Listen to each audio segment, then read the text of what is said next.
एक घने जंगल में चित्रक नाम का एक क्रूर और बलवान शेर रहता था। वह हर रोज कई जानवरों को मार डालता था, जिससे जंगल के सभी जानवर हमेशा डर के साए में जीते थे। एक दिन जंगल के सभी जानवरों ने मिलकर एक सभा की और शेर के पास गए। उन्होंने शेर से विनती की, हे वनराज, आपसे निवेदन है कि आप हर दिन इतने जानवर न मारे, इससे जंगल जल्द ही खाली हो जाएगा। यदि आप सहमत हों तो हम हर दिन आपकी गुफा तक एक जानवर स्वयं भेज दिया करेंगे। इससे आपको शिकार की थकान भी नहीं होगी। शेर ने यह प्रस्ताव तुरंत मान लिया और दहाड़ कर बोला, ठीक है, लेकिन अगर किसी दिन मुझे मेरा भोजन नहीं मिला तो मैं जंगल के हर जीव को मार डालूंगा। अब हर दिन एक जानवर शेर की गुफा तक जाता था। कुछ दिनों बाद एक बूढ़े और चतुर खरगोश की बारी आई। खरगोश ने सोचा कि अगर वह अपनी जान नहीं बचा पाया तो कम से कम जंगल को इस क्रूर शेर से तो मुक्ति दिलाएगा। वह जानबूझकर शेर के पास देर से पहुंचा।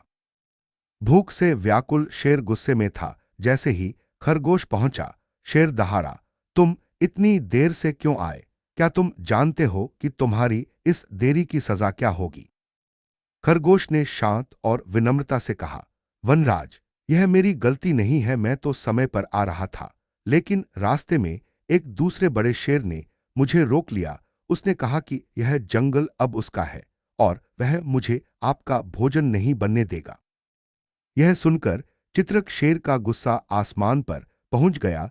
वह जोर से गरजा, क्या इस जंगल का राजा सिर्फ मैं हूं? वह दूसरा शेर कौन है? मुझे तुरंत उसके पास ले चलो। चतुर खरगोश शेर को एक गहरे कुएं के पास ले गया। खरगोश ने कुएं के किनारे खड़े होकर कहा, महाराज, वह दूसरा शेर इसी कुएं के अंदर छिपा हुआ है। उसने मुझे यही धमकी दी थी। अहंकार से भरा चित्रक शेर तुरंत कुएं के अंदर झांका। कुएं के शांत पानी में उसे अपनी ही परछाई रिफ्लेक्शन दिखाई दी। अंधेरे पानी में अपनी परछाई को देखकर उसे लगा कि यह सच में कोई दूसरा शेर है और वह भी उसे घूर रहा है। अपने दुश्मन को खत्म करने की जल्दी में शेर ने बिना कुछ सोचे समझे जोर से दहाड़ते हुए उस पर हमला करने के लिए कुएं के अंदर छलांग लगा दी। गहरा कुआं होने के कारण वह शेर उस पानी में डूब गया। इस प्रकार खरगोश ने अपनी चतुराई से न केवल अपनी जान बचाई, बल्कि पूरे जंगल को उस क्रूर शेर के आतंक से आजाद कराया। नैतिक शिक्षा, बुद्धि और चतुराई हमेशा बल से अधिक श्रेष्ठ होती है।